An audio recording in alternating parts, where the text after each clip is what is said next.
Students, पिछले video lecture में हमने एक्सरसाइज 1.4 कंप्लीट सॉल्व कर लिया था। आज हम पढ़ेंगे कॉम्प्लीमेंट ऑफ सेट यानी पूरक समुच्चय। तो सबसे पहले इसका डेफिनेशन देख लेते हैं। मान लीजिए कि U एक सार्वत्रिक समुच्चय है और A U का एक उप समुच्चय है। तो A का पूरक समुच्चय U के उन अवयव का समुच्चय है जो A के अवयव में नहीं है। ये थोड़ा सा कॉम्प्लिकेटेड लिखा हुआ है, बस इसको आप सिंपल भाषा में ऐसे समझ लो कि जो A हमारा है, ठीक है, आपको पहले से कोई U सेट दिया रहेगा, यूनिवर्सल सेट, और जब भी आपको एक कॉम्प्लीमेंट निकालो, हम एक कॉम्प्लीमेंट को हम ऐसे लिखते हैं AC। इसका एक तरीका और है A डैश। तो यहाँ पे हमारा एक कॉम्प्लीमेंट का मतलब है कि आप जो यूनिवर्सल सेट दिया रहेगा आपको, उसी में से आप A माइनस कर दो। बस आपको हर क्वेश्चन में यही करना है, ठीक है। अब ये याद रखना, इससे आपका काम हो जाएगा। मैं आपको उदाहरण 20 लेकर समझा देता हूँ। मान लीजिए कि U हमारे एक सार्वत्रिक समुच्चय है, उसके एलिमेंट है 1 2 3 4 5 6 7 8 9 10, और A हमारा भी समुच्चय है, उसका वह है 1 3 5 7 9। तो A डैश यानी A कॉम्प्लीमेंट ज्ञात कीजिए, मतलब हमें A का यहाँ पे पूरक समुच्चय निकालना है। तो A डैश मतलब हमारा क्या होता है यहाँ पे U माइनस A। हमने समुच्चय का अंतर पढ़ रखा है, ठीक है। अगर हमें समुच्चय का अंतर पता है फिर इसमें कुछ बचा ही नहीं। हम यहाँ पे क्या करेंगे हम कि U में से एक एलिमेंट को माइनस कर दो।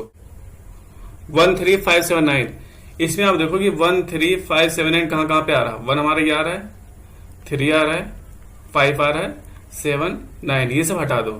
क्योंकि हम डिफरेंस में क्या करते हैं, जब दो समुच्चयों को माइनस करते हैं तो हम पहले में दूसरे वाला हटा देते हैं। तो यहाँ पे क्या बचा 2 4 6 8 10। इसी को बोलते हैं हम A का कॉम्प्लीमेंट यानी A का पूरक समुच्चय।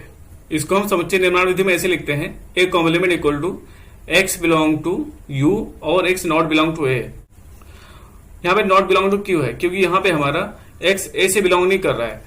जैसे हमने वहां पे पढ़ा था A माइनस B में, उसका हमने समुच्चय निर्माण में क्या लिखा था, X such that X belong to A और X not belong to B।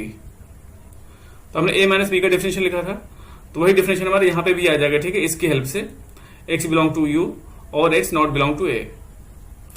क्योंकि जो हमारा पूरक समुच्चय है कॉम्प्लीमेंट ऑफ सेट, ये बहुत ही इंपॉर्टेंट टॉपिक है। तो इसको मैं क्लियर करने के लिए एग्जांपल और ले लेता हूँ। U हमारा कोई है सार्वत्रिक समुच्चय, उसके वह है 1 2 3 4 5 6 7 8 9, और उसके अंदर आपको 3 सेट दिए हुए, ठीक है, A B C। हमें यहां से निकालना है A complement, B complement, C complement. मैं एक करके दिखा देता हूं, बाकी B कॉम्प्लीमेंट और C कॉम्प्लीमेंट आपके लिए ये होमवर्क है। तुम्हारे यहां से A कॉम्प्लीमेंट का मतलब U माइनस A।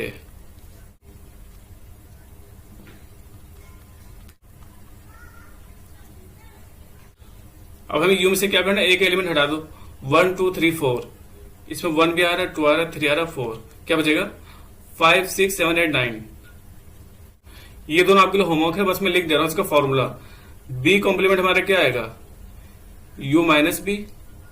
मतलब हमें जिसका कॉम्प्लीमेंट निकालना होता है उस सेट को आप U में से माइनस कर दो, सिंपल। इसी तरह से C complement U minus C, और ये चीज मैं आपको पहले बार बार बता चुका हूं, डिफरेंस ऑफ सेट यानी समुच्चय का अंतर। अब हम इसकी कुछ प्रॉपर्टी देख लेते हैं। इसमें पहला हमारा है पूरक नियम। इसके अंदर दो प्रॉपर्टी हैं। एक हमारा A यूनियन A डैश करेंगे तो U आएगा, और जब A इंटरसेक्शन A डैश करेंगे तो क्या आएगा 5। वैसे आपको तो याद करना पड़ेगा, लेकिन आप याद भी कर रहे हो तो आपको समझ में आना चाहिए। तो इसके लिए मैं आपको एग्जांपल से इसको सारा का सारा प्रूव करके दिखा देता हूं। एक मैं कोई यूनिवर्सल सेट ले रहा हूं, उसके अंदर अब ले रहा हूं 1 2 3 4 5 6 7 8, और मैं कोई दो सेट ले रहा हूं, ठीक है। दो सेट में इसलिए ले रहा हूं कि पहले में तो A हमारा है, जब मैं दूसरा प्रूव कराऊंगा तो उसमें हमारा B भी है। और जो सेट हमें लेना है वो ऐसा सेट लेना है कि वो U का उपसमुच्चय हो। हमने ये दो समुच्चय ले लिया, A और B, और दोनों क्या है, U के उपसमुच्चय हैं। इसमें पहला प्रूव करते हैं A यूनियन A डैश। सबसे पहले हम निकालो A डैश। A डैश हमारे क्या है, U माइनस A। यहां पे मैं डायरेक्ट लिख रहा हूं, 1 2 3 4 हटा दो, यहां से क्या बचेगा 5 6 7 8। ये हमारे क्या आ गया, ठीक है। अब मुझे A डैश का यूनियन किसके साथ चाहिए, A के साथ ही। अब यहां पे आप देखो, जब मैं A का यूनियन A डैश के साथ ले रहा हूं तो हमारा क्या आ रहा है 1 2 3 4 5 6 7 8, और यही हमारा क्या है, यही हमारा U है, ठीक है।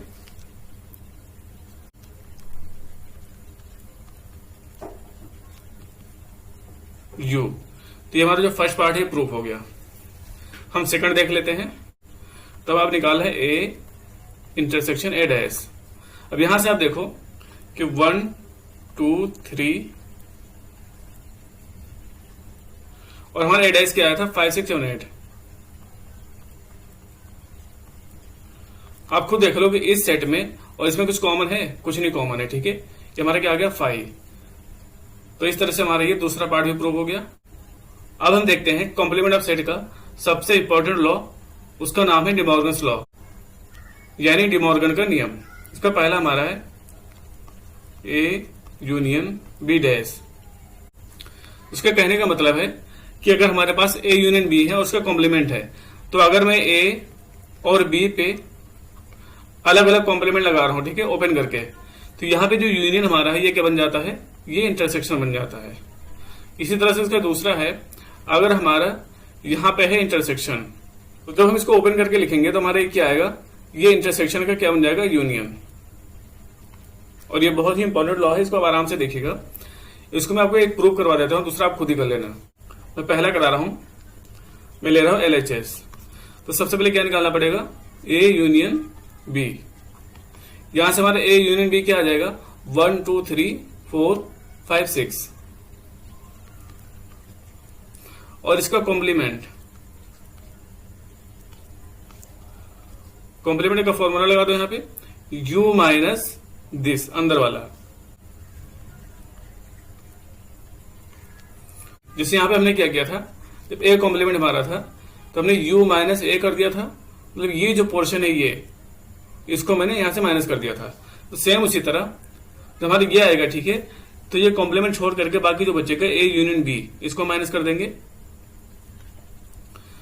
तो अब यू हमारे क्या 1 2 3 4 5 6 7 8, और ये हमारा ये सेट क्या आया 1 2 3 4 5 6। तो यहां से मैं 1 2 3 4 5 6 हटा रहा हूं, हमारा क्या बचेगा सिर्फ 7 8। ये तो हमारा LHS आ गया। अब हम देख लेते हैं RHS, ये क्या निकल के आया था, 1 2 3 4 हटाने में क्या आया था 5 6 7 8 9। इसी तरह से आप बी कॉम्प्लीमेंट भी निकाल लो, u माइनस बी। बी के एलिमेंट कौन कौन से हैं, 3 4 5 6। तो यहां से आप 3 4 5 6 हटा दो, क्या बचेगा 1 2 7 8। अब यहां हमें क्या निकालना है, इधर RHS में A complement intersection B complement. तो आप निकाल लो A complement intersection B complement, इसका और इसका इंटरसेक्शन। तो 5 6 7 8 9 1 2 7 8, दोनों में कॉमन क्या है 7 8। आप देखो कि जो हमारा LHS आया था ये 7 8, वही हमारा RHS भी आ गया। तो आप कह सकते हो कि ए यूनियन बी का कॉम्प्लीमेंट इक्वल टू आएगा हमारा A complement intersection B complement. ऐसे आप सेकंड कर लेना खुद से। मैं थर्ड करा रहा हूं, इसमें बोला है कि अगर हमारा कोई सेट है, ठीक है, उसका कॉम्प्लीमेंट है, तो जब कॉम्प्लीमेंट का कॉम्प्लीमेंट लगाओगे तो आपका क्या आ जाएगा, वही खुद सेट आ जाएगा जो हमारा ओरिजिनल सेट है। तो ए कॉम्प्लीमेंट हम पहले से निकाल चुके हैं, ये हमारा क्या आया था 5 6 7 8 9। अब यहां से आप देखो, जब इसका मैं फिर से कॉम्प्लीमेंट करूंगा, ठीक है, ये तो पहले से था ही, इसका फिर से कॉम्प्लीमेंट। तो जब फिर से कॉम्प्लीमेंट करेंगे तो हमारा क्या आएगा, इस बार में u में से ए कॉम्प्लीमेंट को माइनस कर रहा हूं। क्यों, क्योंकि जब मैंने लिखा था ए कॉम्प्लीमेंट तो मैंने क्या लिखा था u माइनस ए। तो अगर मैं इस तरह से लिख रहा हूं, मतलब हमने ये वाला पोर्शन ये वाला माइनस किया था, तो जब मैं ये लिखूंगा तो मैं क्या करूंगा, u में से यही अंदर वाला पोर्शन, तो यहाँ पे इस बार हमारा ए कॉम्प्लीमेंट है, तो अब u में से ये माइनस कर दो ए कॉम्प्लीमेंट। u हमारा क्या है, ये पूरा है, और हमारा ए कॉम्प्लीमेंट क्या है 5 6 7 8 9। यहां से अब ये हटा दो, ठीक है, ये हटा दो, क्या बचेगा 1 2 3 4। आप देख लो यहां से कि हमारा 1 2 3 4 क्या ए ही है ये, तो हमारा फिर दोबारा से ए आ गया कि नहीं आ गया। इसलिए हम बोलते हैं कि ए का कॉम्प्लीमेंट, उसका फिर से कॉम्प्लीमेंट हमारा वही सेट आ जाता है ओरिजिनल। 5 डेज और यू का नियम, ठीक है। तो 5 डेज, यहां पे 5 का मतलब आप समझ लो कि 5 का मतलब क्या होता है, कुछ नहीं, और यू का मतलब होता है सब कुछ, और कॉम्प्लीमेंट मतलब उल्टा, ठीक है, उसका उल्टा। तो यहां से आप देखो 5 मतलब कुछ नहीं, और कुछ नहीं का यहां पे उल्टा क्या होगा, सब कुछ। सब कुछ हमारा क्या होता है, ये इसी तरह से आप ये देख लो कि यू का मतलब हमारे क्या होता है, सब कुछ। ठीक है, ये यूनिवर्सल है तो सब कुछ हो गया ही। सब कुछ का उल्टा कुछ नहीं, कुछ नहीं मतलब ये फाई। इसमें नीचे बोला है कि इन नियमों का सत्यापन वेन आरेखों द्वारा भी किया जा सकता है। अभी तक मैंने आपको वेन आरेख नहीं बताया, क्योंकि आप लोगों के लिए इस एक्सरसाइज के खत्म होने के बाद वेन डायग्राम के लिए मैं कुछ वीडियो अलग से बनाऊंगा, जिसमें हमारा यूनियन, इंटरसेक्शन, कॉम्प्लीमेंट, डिफरेंस ये सारा का सारा आ जाएगा। ठीक है, इसकी सीरीज में अलग से इसलिए बनाऊंगा क्योंकि ये जो है इसका वेन डायग्राम बहुत ज्यादा इंपॉर्टेंट है। कई बार जो हम देखते हैं कि जो बड़ा से बड़ा क्वेश्चन होता है, जो हमारा वर्ड प्रॉब्लम होता है, उसको हम वेन डायग्राम की हेल्प से सॉल्व कर देते हैं। तो मैं नहीं चाहता आपको ये थोड़ा थोड़ा करके आपको उलझा के रखूं। इसके लिए मैं सीरीज बनाऊंगा, उसमें आपको अच्छे से पूरा एकदम एक्सप्लेन करके बताऊंगा। तो स्टूडेंट्स, आज की वीडियो लेक्चर में इतना ही। अब हम नेक्स्ट वीडियो में करेंगे अपना एक्सरसाइज 1.5। तब तक के लिए थैंक यू।